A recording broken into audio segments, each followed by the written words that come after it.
play of the game from way down. True, silence. Rainer getting absolutely A team wipe. The living bomb's going. Oh my goodness, the ring. Bombstats Nico gonna find Rainer.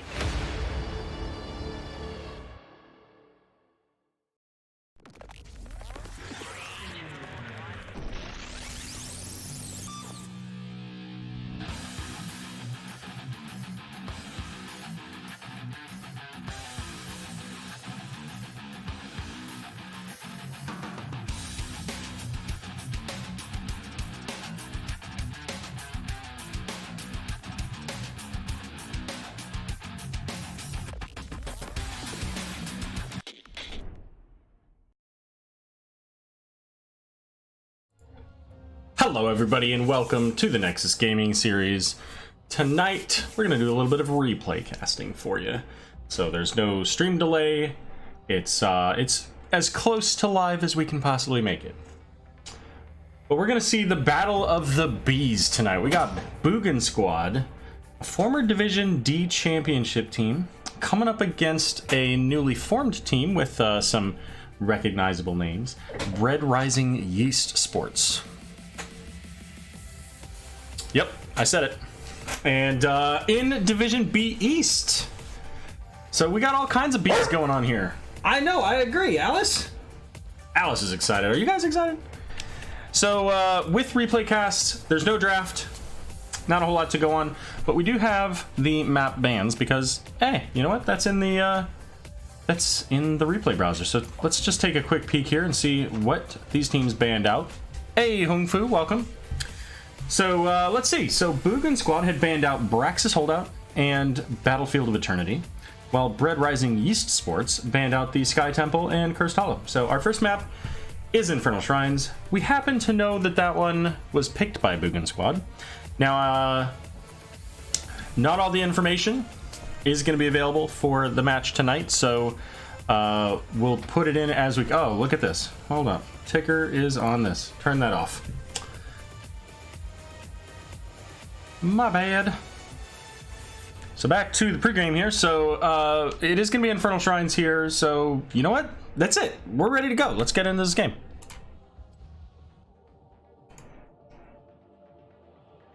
Now when I do this, I wait to show the game screen until we're fully loaded. That way I can turn off the overlay telling you how long the game is. We don't want to give any indication of what we're about to see. I don't want to spoil it for you guys. Right? We want to know, or we don't want to know what's going to happen. Even if we know what's going to happen, we want to leave that open. So there you go. So I'm surprised that Twitch has not put the Alice emote in just yet, but hopefully soon. Pause that, turn that off, and we should be good to go. Well, let's go ahead and get here and get our teams introduced here.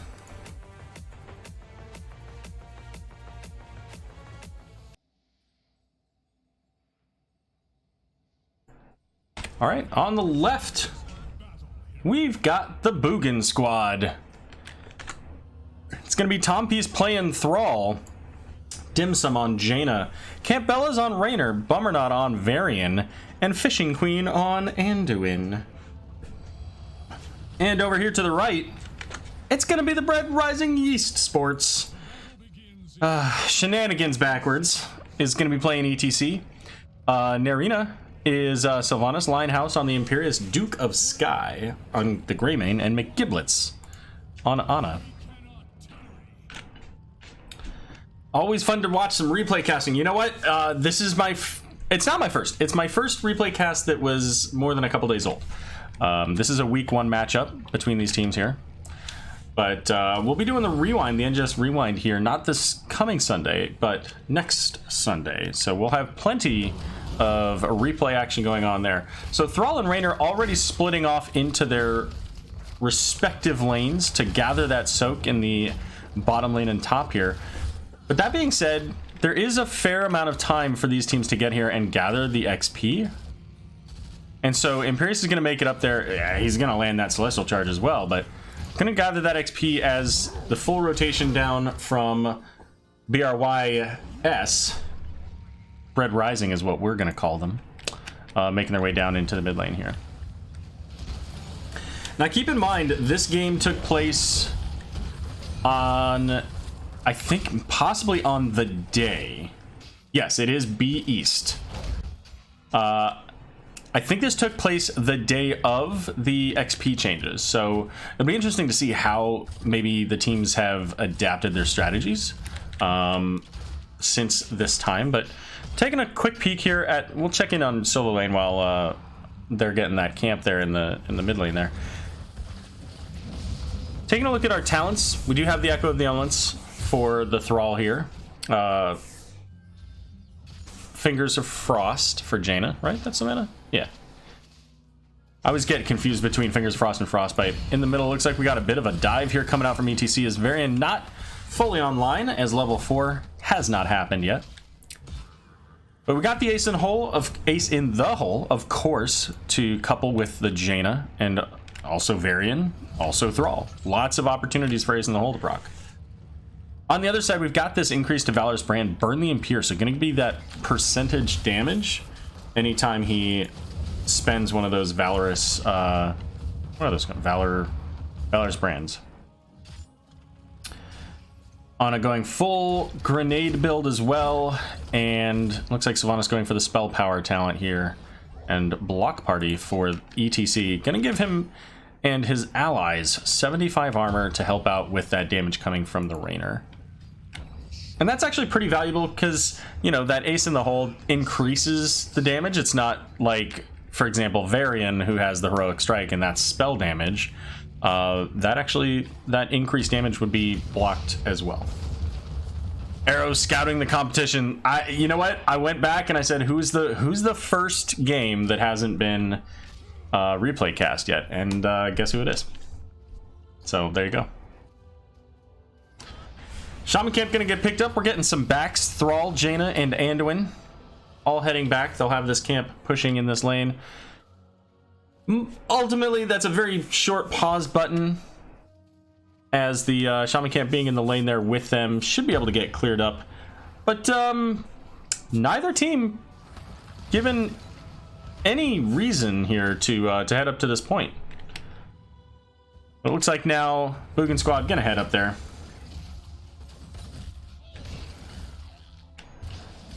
Which I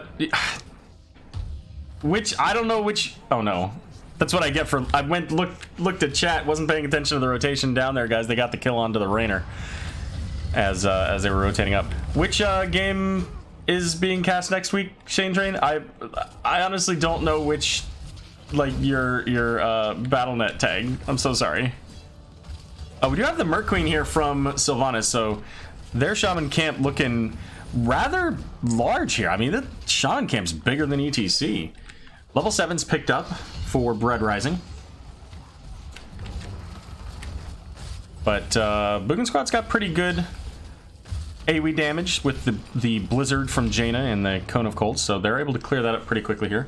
A little bit of a deviation for Jaina, not going into the Frostbolt, instead going into that Ice Armor, or Frost Armor rather, as well as Ice Flows, so the larger Cone of Cold and reducing that cooldown.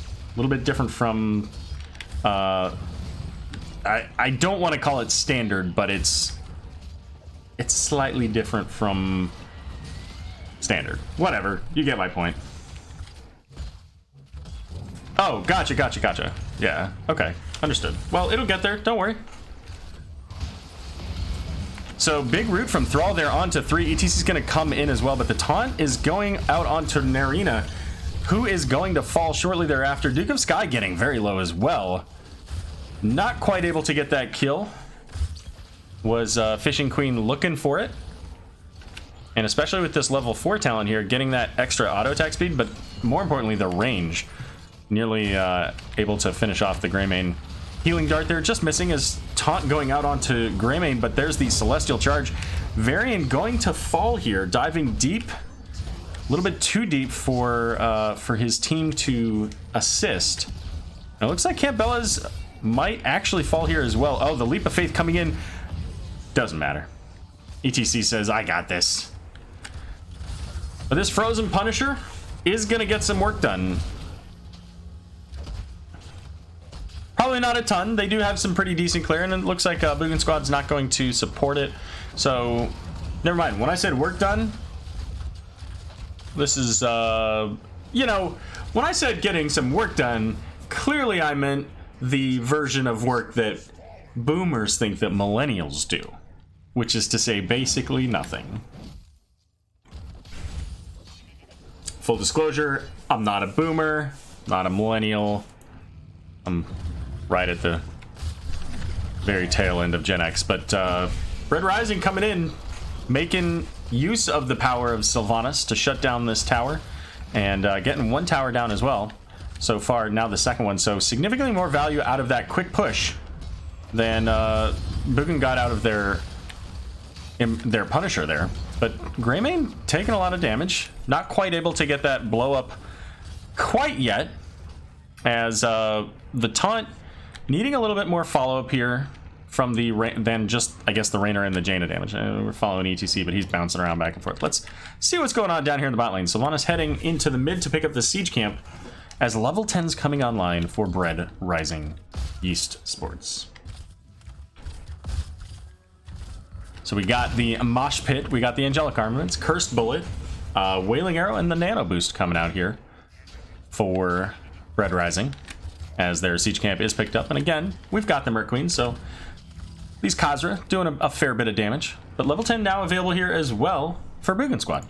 We see the pings calling out, looking for that Thrall. Cue the Jaws theme. But missing the Thrall instead, they're going to settle for that consolation prize, grabbing the bottom camp. Thrall's going to come down and kind of scope it out. I don't know if he maybe saw something there, saw a spell effect, but ultimately decided to head out. And Rainer up in the top is going to have the Imperious rotation, but the rest of Boogan Squad down here to deal with this Khazar camp. They don't want to give up any more of these walls and structures than they already have so far. As we saw earlier, the mid wall down. Nice sleep there coming out. But so far, just getting the walls down. Like, quite literally the walls, the side walls. Danger Ping going out for Rainer. That's interesting, given this, the circumstances. Ring of Frost is going to hit the ETC, the Leap of Faith, keeping Varian alive there. So we did get the Wailing Arrow there as I scooped up to check what those Danger Pings were about. It was almost as if they pinged to say, Aero, look up here so that you can't see what doesn't happen. Yeah, I noticed that too. The Behemoth Armor at 4 is a little bit of a different setup as well. I think pretty much all of his level 4s can get value, so, you know, having the extra health is pretty nice. And it's just extra health, right? Isn't it? Yeah, so it just boosts his health up immediately and over time, so... You know, that's pretty decent. You know, some of the other talents give you, like, the armor, and I think something with his auto attack too, his Inspire. Celestial Charge coming in to keep the ETC safe. But Boogan Squad already getting started on this, and they have pretty fast clear, especially with this cooldown reduction on the Cone of Cold. Or is that only on heroes? That's probably just on heroes. Yeah, that's just on heroes. Still, that's actually pretty solid when clearing these. Because if you can hit heroes and the minions, then you're going down fast. But Greymane's going to throw out the Cursed Bullet. Light Bomb coming out not quite fast enough to keep Varian alive. And that's going to give, I believe, maybe a free clear here to Red Rising. They should be able to get this. Varian's going to be out of this for a long time. They have a lot of their own clear between the Greymane and Sylvanas. And level 13's picked up. Celestial Charge going in. They're looking for this. They get Campbella's caught out there. And another kill. So there you go. 2 kills here for Red Rising. 5 kills to 1, level 13 talent advantage. And they've got the Sylvanas. They also have the Shaman camp pushing up in the top lane. This is a good start here for Red Rising. Getting those level 10s. They haven't had to use the Mosh Pit yet. I say had to. Nobody ever really has to. Oh, Lighthouse gonna get caught out though. That's a big kill here for Boogan Squad. But the power of Sylvanas shutting down these towers. This Punisher still quite healthy. Sitting at 99%. The jump over onto Bummernot, taking the punches in the back. And this is a dead fort. So the first fort of the game gonna go down, as well as the second fort pretty soon here. Never mind. Thrall is able to clear that out, that shaman camp out, before it's able to take it out. We may still see them rotate up and take it out, which appears to be the case. So that's going to be the first and second fort of the game. Going over to Bread Rising. Ping's calling. Bummernot saying, I know they're here. We know that Imperius isn't with them. Let's go. Gets the taunt onto the Greymane here. The root going out onto ETC. The Sundering coming out. Ring of Frost doesn't hit, but they do get the Mosh Pit, and just barely are they able to kill the Greymane thanks to the Hyperion, and ETC the follow-up kill thanks to him standing quite still with that Mosh Pit. So a 2-for-0 kill, this time in favor of Boogan Squad. And this is... So, I harp on this a lot. So, if I say this more than once tonight, it's because it comes up often. This is where, you know, if you get 2 kills, you got to find value. So what value are we finding right now? Well, we got some lane XP. Both of these heroes are about to be back on the map, so, you know, they're rotating down into this. They're going to be able to get it, but in all seriousness, I think they could have done this a little bit sooner, which would have been potentially safer, and maybe even been able to push a little bit more into the mid lane with that camp and gotten a little bit more structure value. Minor criticism, just a slight adjustment in timing, really, to get more value. Because a lot of teams, you'll see them win these team fights, and they do nothing with it. They stand in lanes, they soak lanes, they push, you know, push back a little bit, but they don't actually get anything. And there's the Varian charging in onto Greymane once again here. Light Bomb going out is going to hit the ETC, looking for that ETC. The silence coming out, but not enough to save the cow's bacon. Ring of Frost here, again, just a zoning Ring of Frost, but it kept Imperius outside long enough for them to secure that kill. Bummernot getting very low there, as is Thrall. Tompi's getting the Leap of Faith coming out from Fishing Queen just in the nick of time to keep the Duke of Sky off of that kill train.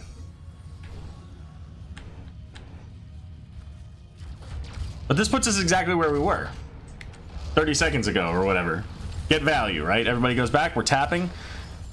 And now we're going to see this push in. And yeah, they may take a little bit of damage. They've got, you know, the one Khazra. They can clear these up pretty quickly. You know, and Bummernot can still actually take a couple shots from this keep with his parry. So I think they could have done a little bit more damage on there. But maybe not. Maybe not. Jaina's spells may have been down. And they're going to rotate up here and get the siege camp instead.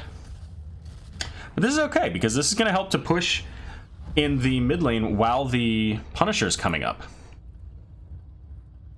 And level 16s are here for both teams. It's going to help to address the fact that there are occasional catapults in this mid lane pushing against Boogan Squad. Now, Imperius, they're wisely stepping out. And I like this play here. Getting this bottom fort, and that's going to open up, again, catapult pressure now in the bottom lane. There's no black arrows, though, so I don't know that they're going to continue pushing this, but they might. I mean, they've got a mini wave coming, and here's so ETC is doing what I was saying the Varian could have done earlier with the keep, just walking in there, tanking some of those tower shots, has the ability to heal himself up, also has an Ana, and that black arrow's coming up soon, but not before Boogan Squad's going to make their way here. There's the Sundering to stall the team out here. This is still a 3v4, so now it's a 4v4, as I think either Raynor or Anduin showing up to the party. Hard to tell between those two different heroes. They're very blue. 22 skeletal defenders already killed here by Jaina. So a little bit over half here. And speaking of Jaina, lands her, I think, her first Ring of Frost this game onto the Ana, and that is going to allow them to get the kill onto Ana, but the Mosh Pit coming out. Looking for a double kill here. They might get it, but it's going to be Greymane falling as well. Varian does die. So 3v2 here. Raynor getting caught by the Celestial Charge. Linehouse looking for that kill. The Leap of Faith coming out gets Cambella's out, but Campbell says, yeah, I'm going back in, before realizing that's perhaps not in the best interest of all parties. So a 3 for 2 here. So good. This is a great place. You know, both teams are doing what I would expect them to do. Campbella's come down here with Fishing Queen to get the camp. Up here, though, we've got Snagginess, Linehouse, and Narina saying, okay, we can catch up and we can actually win this Punisher now. And winning this Punisher, you know, at least gets them the damage into the fort. They could even get to, you know, 39 here, wait for their team to catch up. Yes, that's equalizing both teams, but I think that works, you know, a little bit in their favor. They could get 39 and just clear out that mid camp. They're not going to. They could have. It's a thing that could have taken place. And with that Mortar Punisher coming up here, Rainer's going to get that bottom camp so that there's pressure going in each lane. There's just the Shaman here at this upper left camp as well. So Anna scouting that out, just double checking to make sure that nobody's over there. And Sylvanas not believing in the power of the Healing Dart Scout. So Celestial Charge going to go in onto the Varian. Varian's going to have the Light Bomb coming out. Is looking to maybe get that ETC, but didn't end up using the taunt. And the Wailing Arrow coming out. And this looks like it's going to be keep, but there is pressure in both mid and bot lane. So does Bread Rising feel like they can end here? And it looks like they feel they can. So ETC is going to get the stun. Sundering coming out, splitting up the team, and this Punisher already at half health here. The Hyperion coming out, and so Bread Rising is going to go ahead and pull back.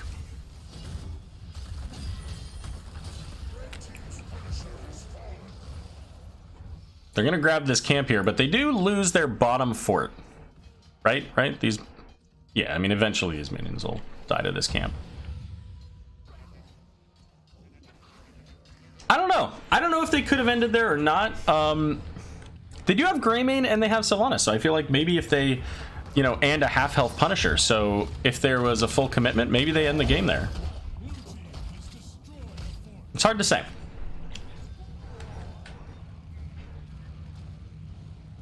Well, all right, so we got Boogan clearing up in the top lane here, getting these catapults taken care of, because of course those are going to be coming in for the rest of the game, as level 20 is online now for Bread Rising.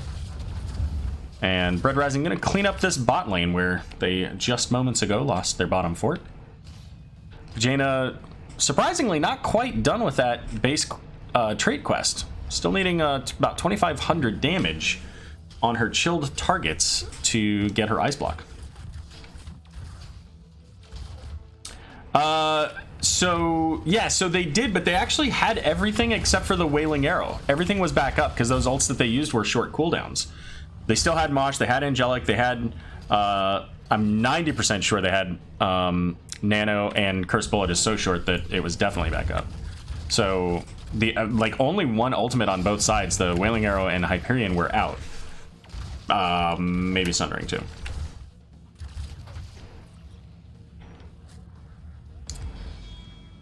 All right, well, lane's pushed up here. Boogan squad in full defense mode, getting their level 20s as they do now. Interestingly enough, so check this out. We've got World Breaker. So a shorter cooldown and creation of a wall.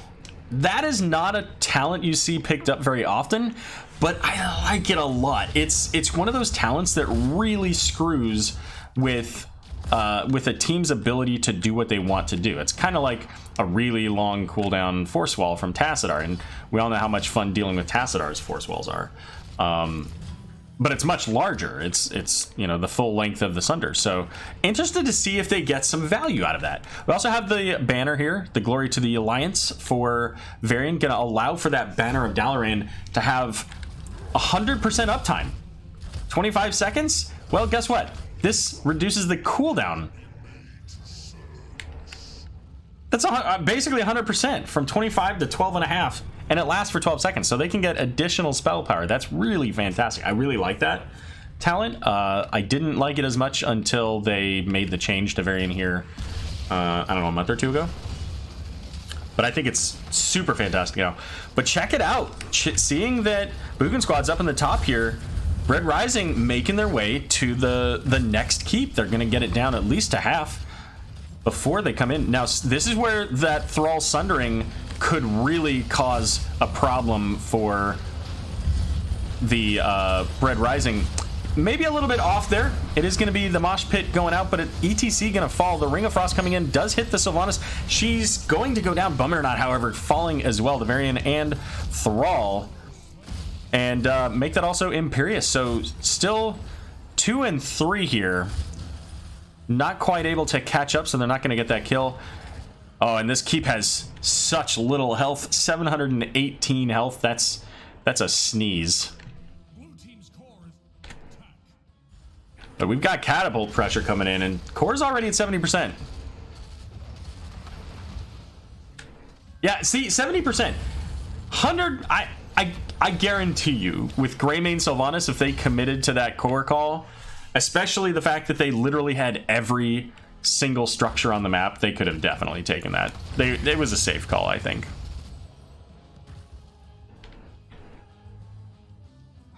And it looks like we're going to get the rotation down here from Boogan Squad, as they don't want to lose this keep if they can help it.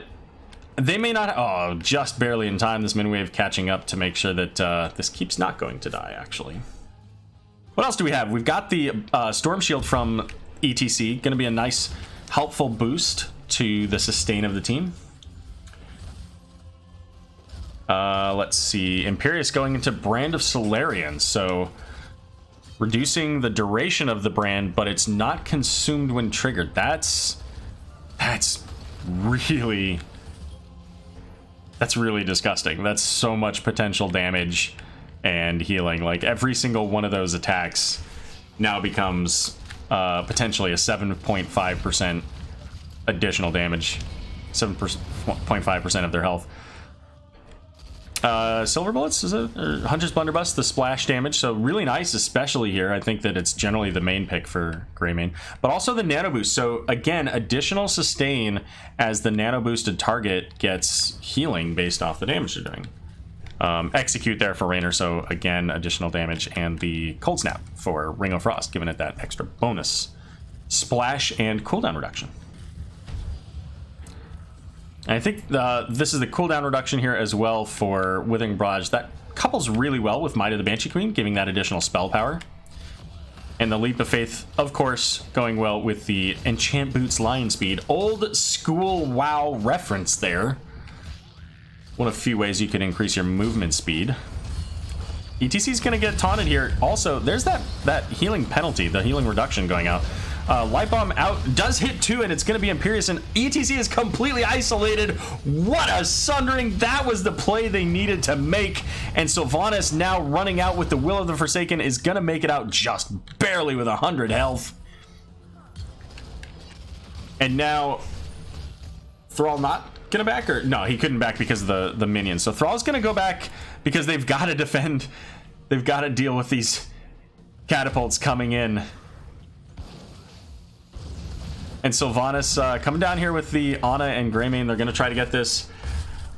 You know, I don't know. I think that you don't defend this. I think that you wait for Jaina and Thrall to leave and you go push. Because this is a 24-minute Punisher. Oh my goodness. And there they are. This would be the opportunity now for Greymane and Sylvanas to just run in there and burn. That's 70% on the core. I think they could have done it with the nano boosted Sylvanas. But we'll see what happens. They've got the 2 tanks coming up here. Greymane's going to bait it over the wall. And it's going to take some damage from the tower. Or from the fort keep rather, but the tower already down here, and here comes the taunt going out. ETC is gonna just get obliterated with that CC chain, and Imperious is gonna get caught in the root. He's got to hit Angelic Armaments just to stay alive. The Sundering now blocking him out, and this Punisher sitting about 17%, but there's no ETC, and this is a full squad. Limited heroics, only the Hyperion now, and Greymane gonna get jumped on and taken out. Sylvanas now running away, and I think this is the end of the game. I think Boogan Squad takes this home.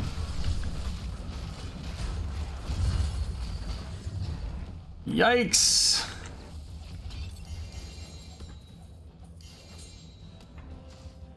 That's got to be a difficult, bitter pill to swallow if you're Bread Rising there. I think that they certainly had that game. They lost a couple fights at the end and kind of staggered those deaths, making it a very difficult position for them to come back from. And certainly that sundering was the difference for that game, no doubt.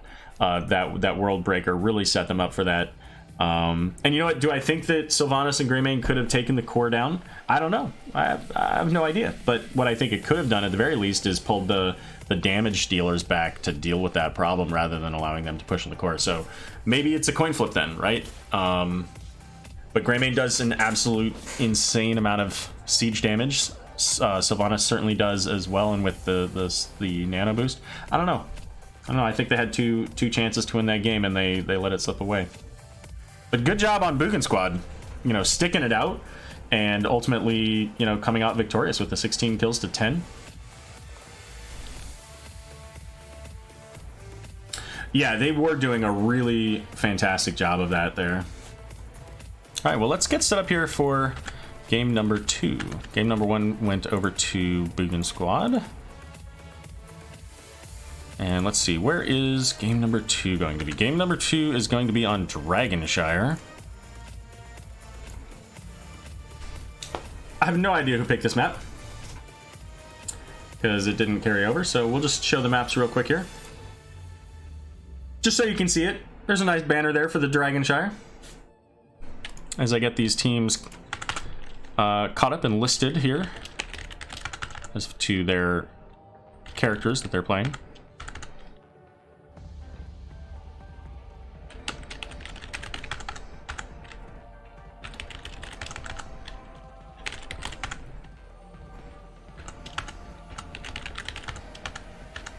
So does anybody know, does Shenanigans...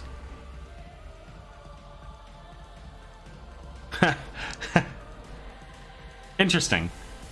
In this game, Shenanigans' name is Shenanigans, but it's not on his battle tag? I wonder if he changed it?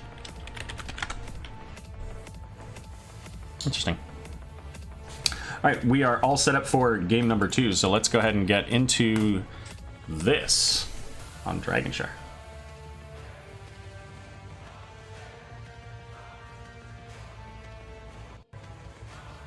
Shane Train, I appreciate you providing a little bit of chat for me here tonight, giving me something to respond to.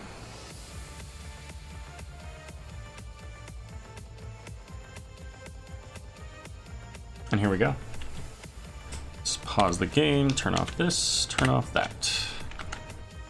All right, we are all set. Game number 2 going to be on Dragonshire here. Currently, the standings 1-0 in favor of Boogan squad. Here we go. Looking to close it out with a quick 2-0 victory. Bummer not going to be playing the Johanna, Fishing Queen on the Stukov. Cambella's going to be playing the Junkrat, Dim Sum on the Kael'thas, and Tompy's playing the Malthael. This is Boogan squad. And over here to the right, we've got the Bread Rising Yeast Sports. Lighthouse going to be playing the Thrall, switching sides. Narina going to be playing the Sylvanas. Duke of Sky playing the Greymane. Shenanigans on the Garrosh. And McGiblets on the Anduin. I like this pick comp that Bread Rising's got. They've got the Garrosh for the throw into the Thrall route, or possibly the Anduin route, depending on who was there. Junkrat provides a lot of poke that makes it a little bit difficult for the Garrosh, and Bummer not just standing there like, what are you gonna do, Garrosh? What are you gonna do? But Garrosh is coming in, going straight for the Stukov and getting that quick kill. 20 seconds into this game number 2, as Malthael sitting up here in the top gathering that soak, as we saw in game number 1. But anyways, what I was saying, so we've got a lot of poke damage here between this Kael'thas and Junkrat, whereas Red Rising is looking for that quick burn. They want to kill somebody quickly and then move on to the next target. So, in fact, speaking of which, they're looking for the Malthael up top. Oh, just a moment too That was well played on top piece. I don't know if he did that on purpose, saying, you know what, I don't want to be close to those bushes. Those are danger bushes. But just barely a moment off there. Yeah, no doubt, right? Shane, he was like, that's always the feels bad moment. But we're going to see Boogan Squad rotate in here and get on this aggressive siege camp. And Bummer not holding the back of this very well. They are able to get the siege camp, but the question is, what happens now? Fishing Queen getting thrown into the back, but the team's not able to capitalize on it, but the living bombs being spread, almost killing Greymane and Sylvanas. So Sylvanas should be able to kill the siege camp before it gets any significant damage onto the fort, especially with the assistance of Garrosh throws. And the control point's now picked up. We got the bottom one going over to Boogan Squad. Oh, Bummer not looking for an arena. Greymane trying to help is going to be able to do it. And Garrosh looking for that throw onto the Johanna, instead throwing the minion. So difficult to try to get that positioning set correctly to throw heroes when they're right next to minions, sometimes when they're next to other heroes. But once again, like, Garrosh is right up there, and Boogan Squad doesn't care. Like, Kael'thas was right up in his face, daring him to throw him. And, like, I don't know, this... I can't imagine that they can continue to play that way. Because the later this game goes, the more likely they will just die.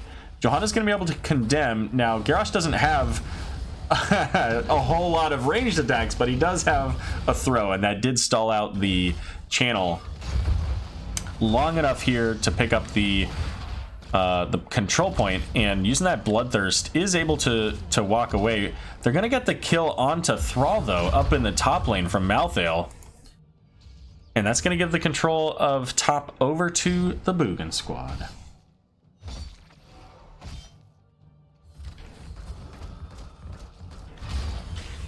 Three versus two in the bot lane. This siege camp still here.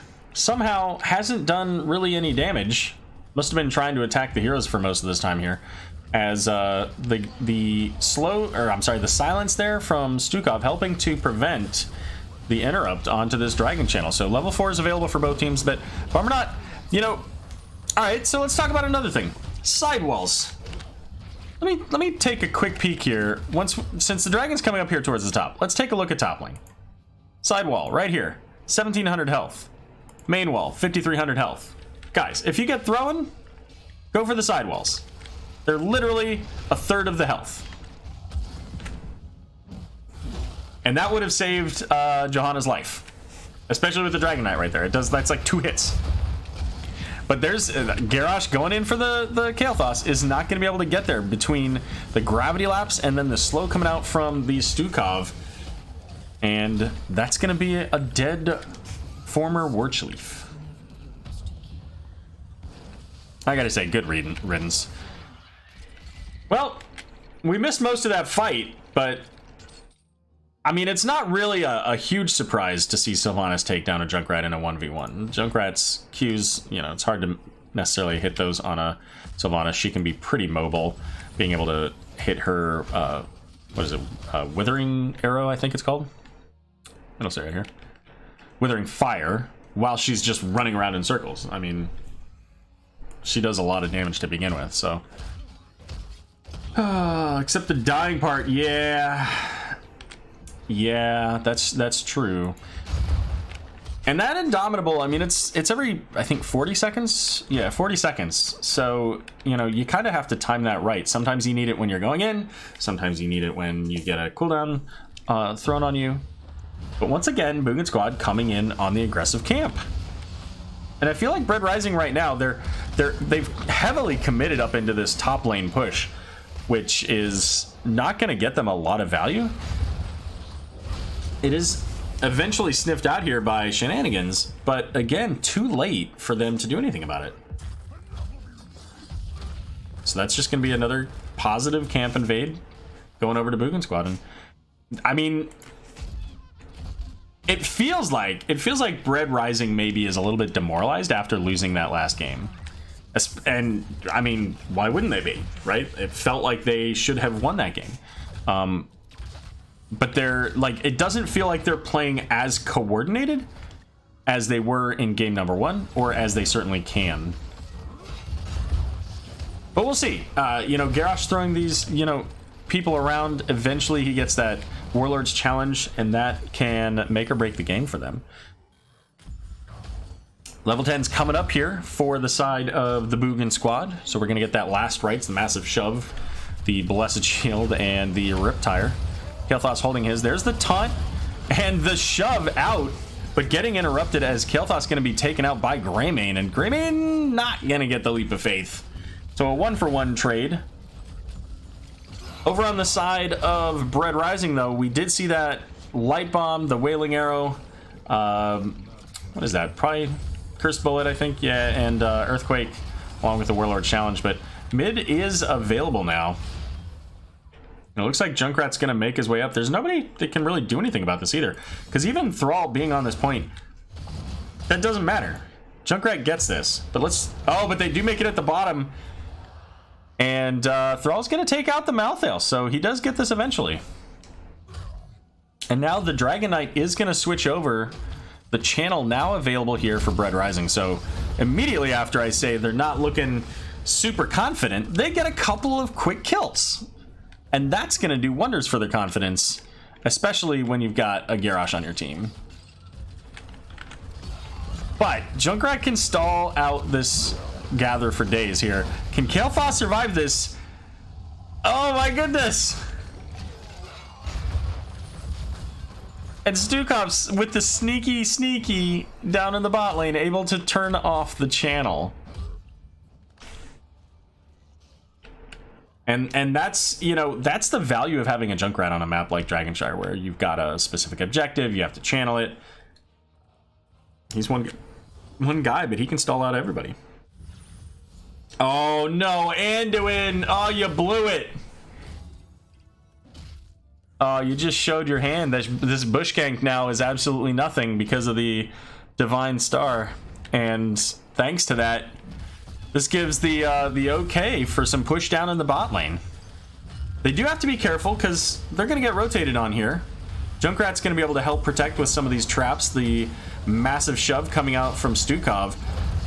Narina going to fall down pretty low. Cambella's, however, is the one that looks like they're going down. But Duke of Sky taking all of the Suicide Vest to the face, and now Pyroblast coming out onto Sylvanas. No, it gets interrupted, so that'll be available. Gotta buff your healing stats, though. Worth no doubt, right? No doubt. Am I actually on a...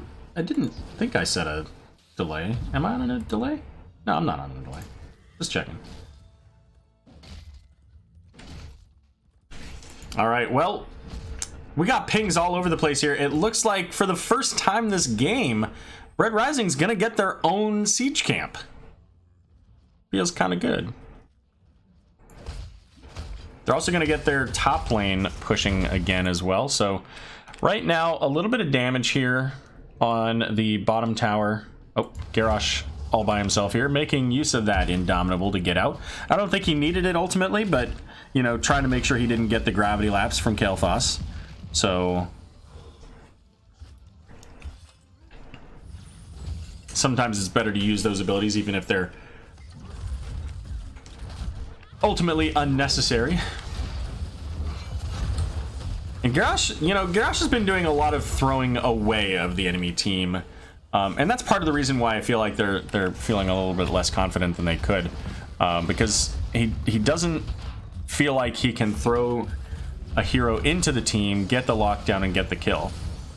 But there's the Blessed Shield after the root coming out onto Sylvanas. She's going to make it out, but there's no Leap of Faith now for Garrosh, making use of that throw once again to throw away. And with this Fission Bomb, that's going to give the additional radius on the Living Bomb. Pyroblast going out onto the Garrosh, but he's pretty healthy. And again with the throwaway, I gotta see some throws into the team. Like at some point, you gotta find that person that you can throw into the team. Like, I feel like some of these throws are just throwing them out just for damage, I guess. I don't know. Because the Wrecking Ball does do more damage. Because they're not getting the follow-up and throwing them away every time. Not saying that there's not a time for it, but just simply there's got to be a time to isolate that hero. And if you're always throwing them away, you don't have the cooldown even to isolate a hero. So looking for Garrosh to make that play there. And Indomitable used there, make sure he doesn't get caught by the Condemn, is pretty low here, but this is a pretty solid push here from Boogan Squad. They're going to be able to take this fort out pretty much uncontested. Maybe a couple more hits. Oh, and the massive shove, but it looks like Johanna is going to go down there, so Vana's getting just a truckload of damage, and Garrosh with the last rites is not going to survive. Almost made it, but Malthael pays for it, going in hard under the fort that is still alive with about 10 health. And there it goes, as Junkrat finally able to finish that. Also, by the way, able to finish off the Thrall. So now Garrosh is going to get that stun. So when he throws people, they're going to get that half-a-second stun, both on the player and anybody that they land on. So we'll have to see with Shenanigans doing all these throws into the enemy team, if he can get those throws, lock them down, and then get some kills. That's what they got to be looking for. That's the whole point of this comp. Find somebody, isolate them, kill them. Rinse, repeat. Right now the kill count 6 to 9. I don't feel like this is 6 to 9. I feel like I just said basically that Red Rising was not doing what I thought they should be doing, and yet they have 9 kills. So I don't know.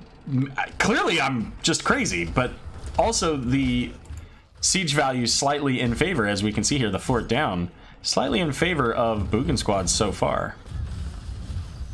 As the channel has begun, Greymane having to head there to make sure that nobody's able to pick up the Dragon Knight.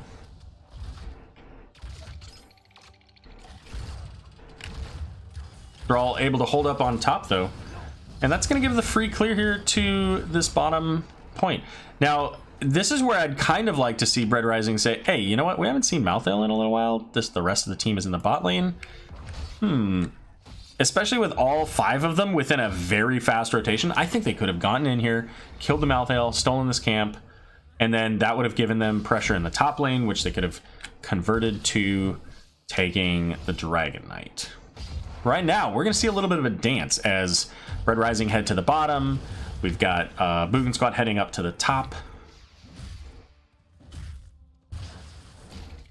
Maybe, you know what it is? Maybe it's not the confidence of Boogan Squad, but the arrogance. That's why the Kael'thas is being so far forward, but it comes across as confidence, and that's why that 6 kills to 9 kills feels like it's been more impactful.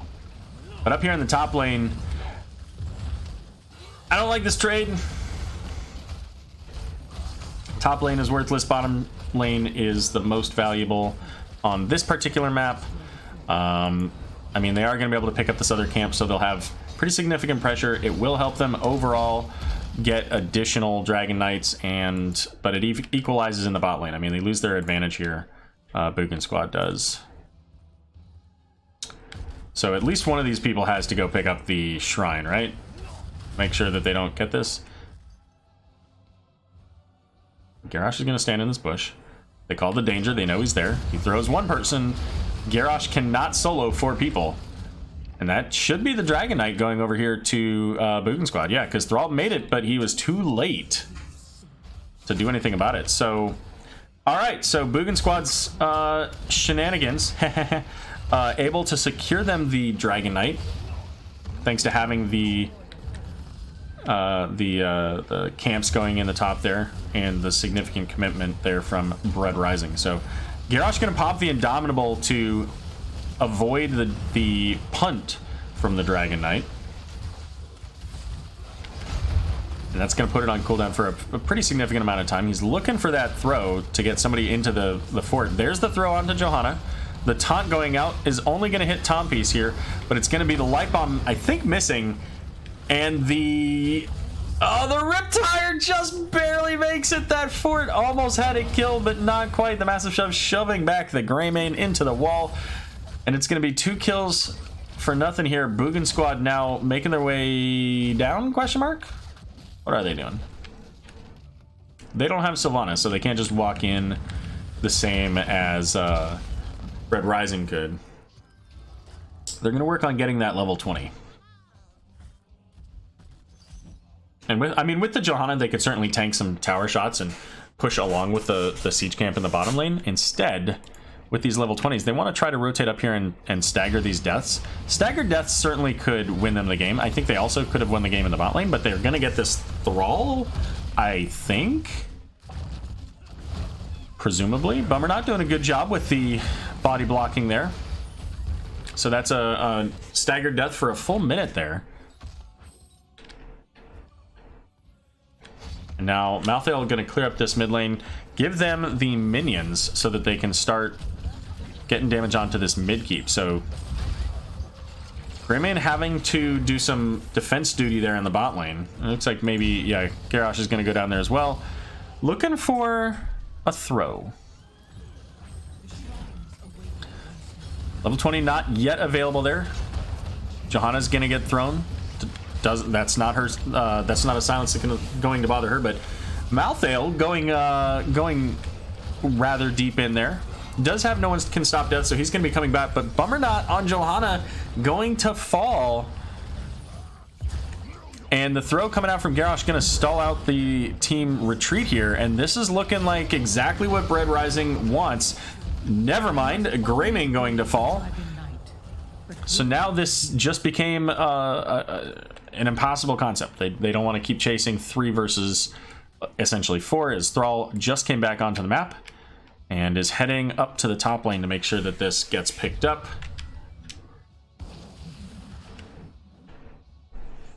So it's 4v4 now with Johanna gone and with Greymane gone.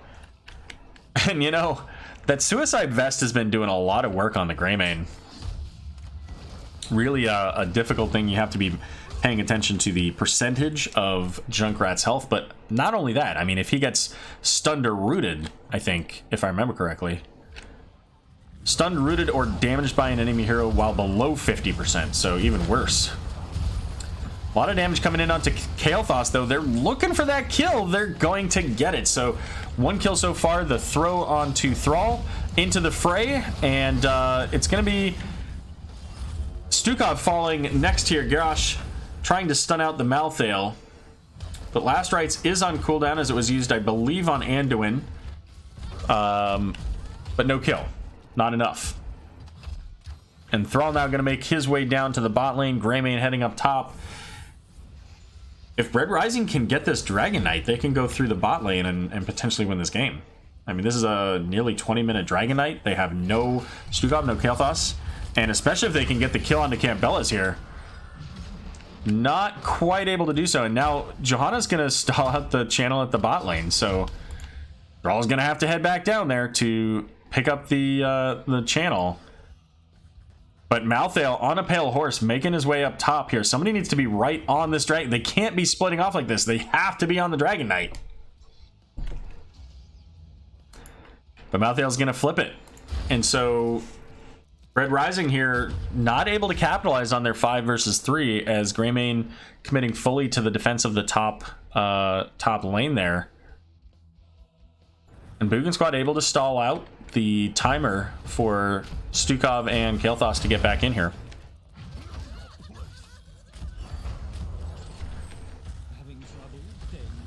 I don't know. I was gonna say, I feel like the next time one of these teams gets a significant fight, like they get a couple kills, they can end the game. Either team, Red Rising through bot lane or Boogan through mid or bot lane, really technically top too.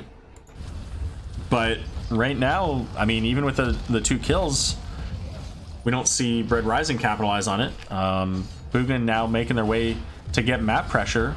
They're going to have a siege camp as well as a bruiser camp in the bot lane, and that has to be addressed.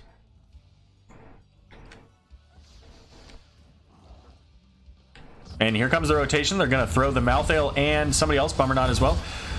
And this is an uneven fight. Yikes! There was no Greymane, and Thrall wasn't even remotely close enough to respond. I don't see any way that this ends in any fashion other than Boogan Squad grabbing this Dragon Knight, coming through bot lane with these camps, taking out this keep, and going to core. They may not even need to go bot lane at this point. I mean, the camps are going to be cleared up by these two, so I think they just go through mid lane. That's not what they're looking to do. They're going to go through the bot lane because they do have still a little bit of the camps here.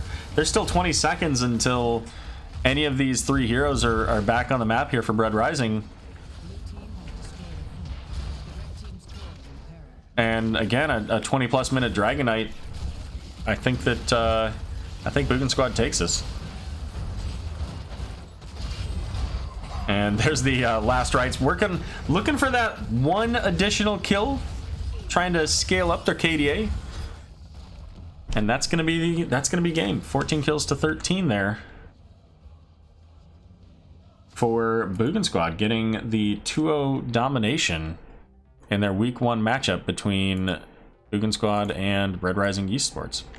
Now, again, I mean, Bread Rising's a newer team, not newer players, but a newer team. You know, and so some of that coordination, like that last fight, right? I mean, just even simply the knowledge that Thrall and Greymane weren't close enough, you know, that makes all the difference in the world. So I think that, you know, both teams displayed significant value there. I mean, Boogan Squad 2 seasons ago was a Division D team, and did not look like a Division D team there at all tonight. Well, 2 weeks ago, whatever. You know, looked like a well-polished team, and I think Bread Rising had a lot of things that they did right, and you know, just a couple of things that, especially as a newer team, that they've got to work out. And I think one of those things is core calls. You know, identifying when you can win the game, and not only understanding the core call, but also understanding when you've lost. Right, that's that first game. Knowing that, hey, this Punisher is going to end the game. How do we not lose this game? The only way we can't lose this game is if we just go int on the core and hope for the best, right? Like understanding that moment where you just say, F it. I just have to go do this. So there you go. So that was Boogan Squad versus Bread Rising Yeast Sports. What time is it? It is 10:30. So there are a couple of matches at 11:30. I might be able to sneak in one more replay cast. What do you guys think? Should I do another replay cast? Let's go take a look and see what we got over here.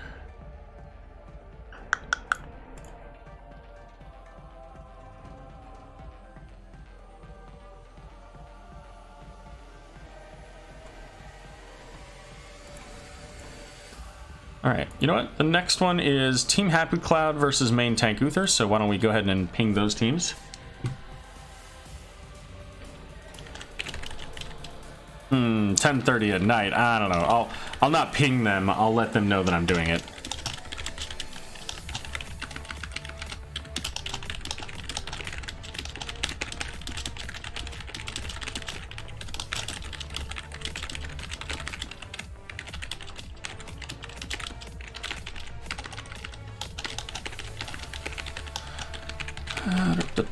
/ Aero of the Storm.